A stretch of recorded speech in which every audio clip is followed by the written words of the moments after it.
I am Mary Ellen, the co-founder of Vinvana, and welcome to the Local Buzz. We are so excited to have the Local Buzz, which is an opportunity to showcase all the amazing professionals we have within our community and within our sphere. And today we are super excited to have Heidi with Harvest Compassion Center join us. And Heidi, I am super excited to talk to you because I know back a few months ago, I was able to come in through the Scottsdale Chamber of Commerce. I met you there and came in and did a tour of your awesome center. And what you're doing for people is super amazing, and I'm excited to be able to have this opportunity to share your story with more people. So without further ado, Heidi, welcome, and can you give us a quick intro on who you are and why Harvest Compassion Center is one of your passions? Absolutely. Well, thank you so much, Mary Ellen, for having me. Yes, and we were very grateful you came and toured the center to see, to get a visual, of what we do. But Harvest Compassion Center was founded 15 years ago under Mitchell Swaback Charities, and it was to carry on the legacy of Mitchell Swaback, the son of Bob and Gay Swaback and the brother of Nicole Thompson. Nicole Thompson is our executive director, and then Paul Thompson is our director at our Maryvale location. I'm the director of operations here at our North Phoenix Center, where you came and saw again what we do. And yes, we're very, very passionate about our compassion. So our doors open 3 days a week at Maryvale and at our North Phoenix Center, and we welcome anyone who is in need of food, clothing, hygiene items, baby items to come in, and we're happy to help them. We are faith-based, so we do offer prayer and Bibles, and so oftentimes we do hear a lot of stories and what's going on in people's lives. And of course, right now is a more sensitive time, and a lot going on in the world, and we're just so glad to be here to hopefully be a sense of encouragement, help, enlightenment for people, and and just make their day a little brighter and hopefully help their families with the items they need. And how long have you guys been around helping people in the Valley? Because you are one of the staples for people in need who need those items that you talked about. How long have you guys been around? We've been around almost 10 years here in the Valley. So our center here at North Phoenix has been here for almost 10 years, Maryvale for about 2.5 years, and then we're very excited about our newest center on 27th Avenue in Camelback. We're calling that West Phoenix, and hopefully that will open by the end of summer. But yes, we are definitely a staple in the community. Again, we provide basic needs to guests and families, and then have even partnered with some other great organizations to provide food for veterans, refugees, children aging out of foster care. We've had food bags delivered up to the Hopi Reservation, the Navajo Nation. So we love to help when people come inside our doors, but we also like to help outside of our doors too. And would you say the past few months that you've been able to partner with a lot more people, a lot more businesses? You've really seen that sense of community where people want to help provide items to the center that can then get distributed. Absolutely, yes. So we've been very blessed for the people that we've been able to partner with to help outside of our doors, like we said. But we are so grateful for those who have come through our doors with all kinds of items to help our guests, especially at a time where our food suppliers, it's becoming, at times the inventory is lower. So because of church food drives, individuals, families, companies, organizations coming in with boxes and boxes of food and items, diapers. We'll post about certain items we need. We call them critical items, and it's amazing what comes through our doors and just fills our shelves. So if we didn't have the support of our community, there were times where our shelves would have been a bit more bare through the pandemic. So we are just so grateful, that people have taken the time to support us, either monetarily or with volunteering or bringing items into our centers. We couldn't do it without the support of our community, for sure. And what are some of those critical items? I know, like when we were there, we talked about Diapers was like Yes. super critical. Uh-huh. But what are some other items that, right now are like on your top list?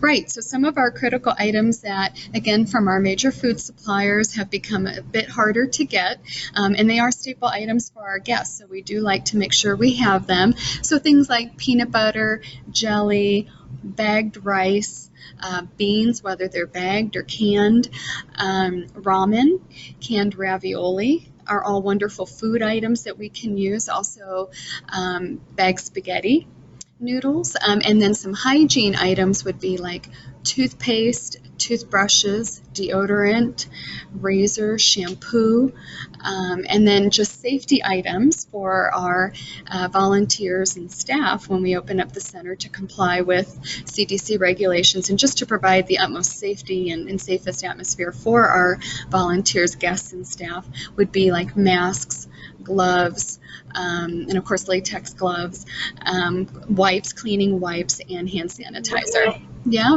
for sure.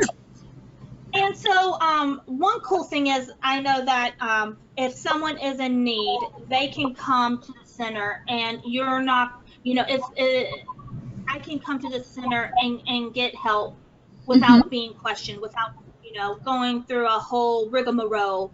Can you Yes. kind of Can you kind of speak on that? How you Mhm. are very open to help people who are in need, no questions asked.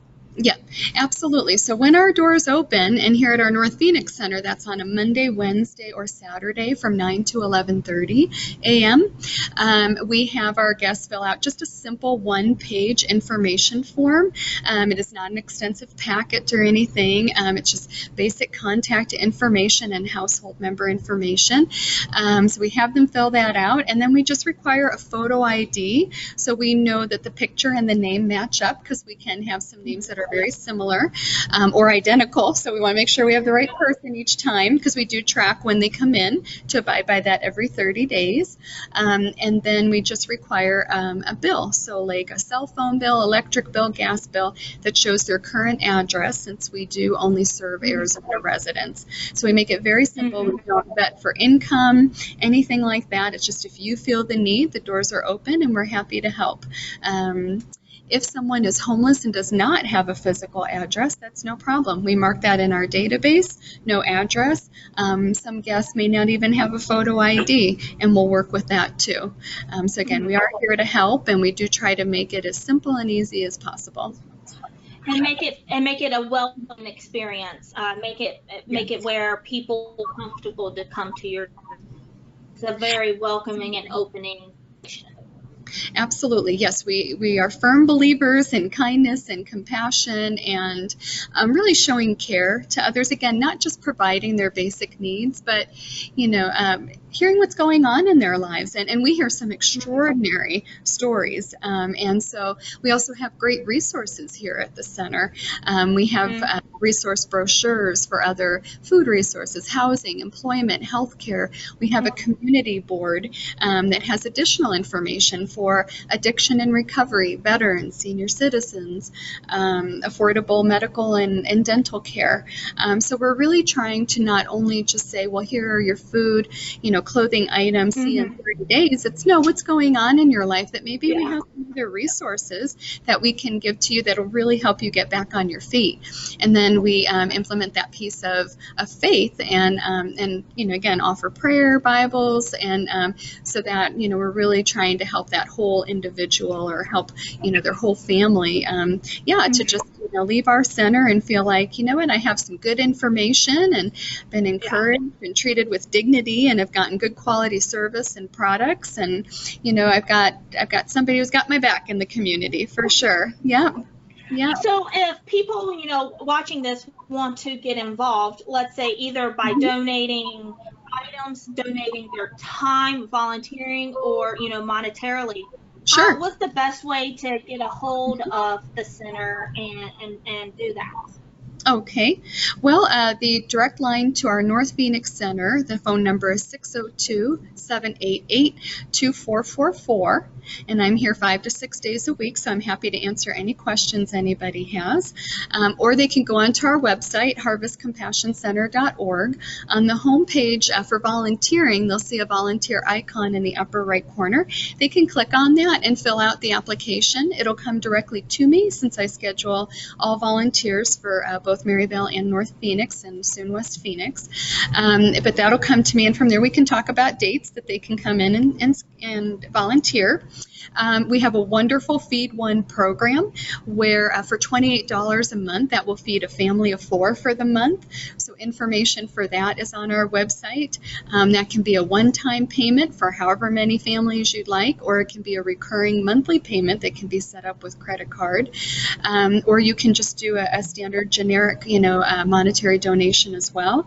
The days that we're open is also the days our donation center is open. So people are welcome to donate gently used clothing and shoes for right now because of COVID.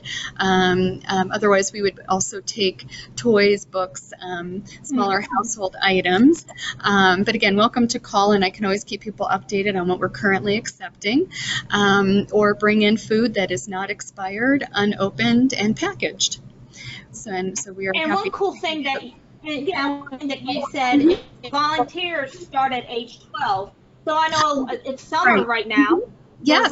Children are out for summer break, and this could be a good way for them to get involved in the community, to volunteer with an adult. But it's another good opportunity for the younger generation to get involved as well. Right. Yes, absolutely. My own children who are teenagers have come in and helped, and it's just a wonderful way for them to learn how to give back, and for those who have never had to worry about where the next meal is going to come, or how am I going to get clean clothes, or it's a wonderful way to see that not everybody is fortunate enough to live that way. So it's great to help to give back with your hands and feet, and to connect with these people one-on-one, and to really just learn more about people in our community and how we can help those in need. So right now, yes, the age group, and it does keep changing because of what the CDC regulations, they keep changing. So we just follow them based on those regulations. But right now we are scheduling volunteers ages 12 and up. So anyone ages 12 to 15 would have to be accompanied by an adult. 16 on up can come by himself or herself. But yeah, we love to have individuals, families. It's just a great experience for sure. Well, thank you so much, Heidi, for sharing Harvest Compassion Center with us. Thank you for being a part of the Vennvana community. What you're doing there is just so wonderful for the community, and just thank you from the bottom of my heart. Oh, Marianne, thank you so much. It was so fun to meet with you, and thank you for what you're doing and all of your innovativeness and everything. It's wonderful to know you and connect with you, and we so greatly appreciate your partnership and for getting our word out. And yeah, we just love being here in the community and helping those who need us. Awesome. Well, thank you, Heidi. And to everyone else, if you guys enjoyed the Local Buzz, don't forget to like, share, or subscribe to our YouTube channel as we continue to do more of these, so you can learn about all the awesome professionals out there doing good things for their community.